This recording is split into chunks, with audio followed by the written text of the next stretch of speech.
Hi everyone, welcome to this demo of the thinkRF D4000 tuner downconverter. Today I'll be walking you through some of the features, applications, and benefits of this product, and some of the use cases as well. So the D4000 tuner downconverter is used to convert, as the name would suggest, it's used to convert signals in the millimeter wave frequency range from 24 to 40 gigahertz down to an IF, a lower IF of 1.536 gigahertz. In doing so, once this is done, you're able to process millimeter wave signals using your legacy or older spectrum analyzers. So which means that you can use, for instance, an old spectrum analyzer in your lab that only has a frequency range of up to 3 gigahertz, for instance, to process millimeter wave signals. So that's a very cost-effective way to do so. The benefit of this approach is that you don't have to upgrade your spectrum analyzer to one that covers millimeter wave. That can be very expensive.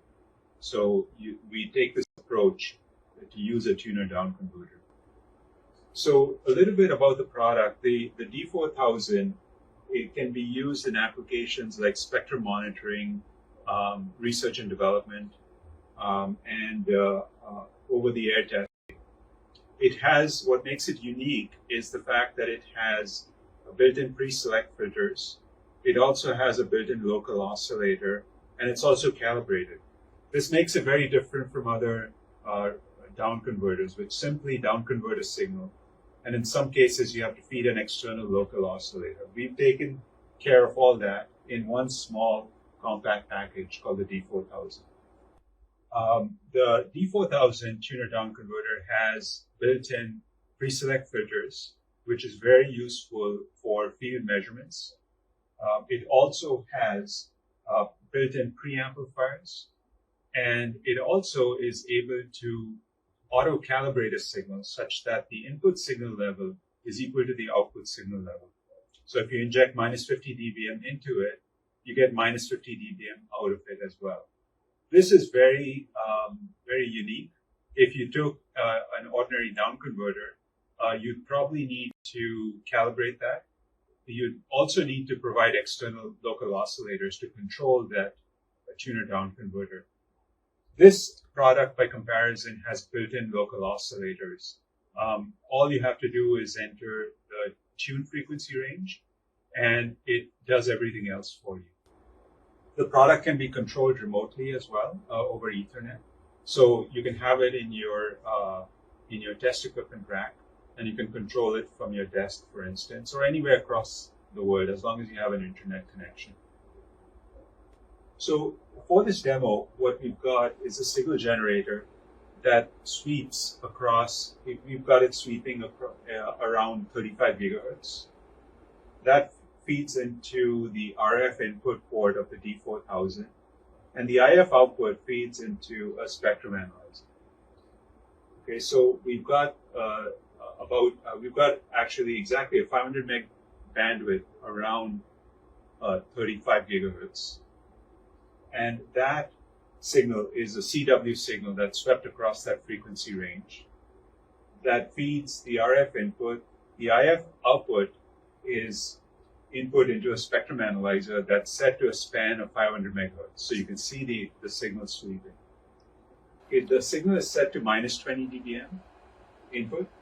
There's a front-end attenuator in the D4000 that's set to 0 dB. There's also the option to set it to 20 dB such that you can withstand strong signals in the field. The IF output, as I mentioned, feeds into the spectrum analyzer. It's calibrated, so our RF input is equal to IF output. It maintains the same level of minus 20 dBm. Taking into account the insertion losses of the cables, you get a slight degradation in signal level. The other features of this box are that it has a 10 meg in, 10 meg out for multi-unit synchronization, or if you want to synchronize it with your spectrum analyzer, you have to feed the 10 meg out from your spectrum analyzer into the 10 meg in of the D4000, and that synchronizes them. As I mentioned, there's a built-in attenuator.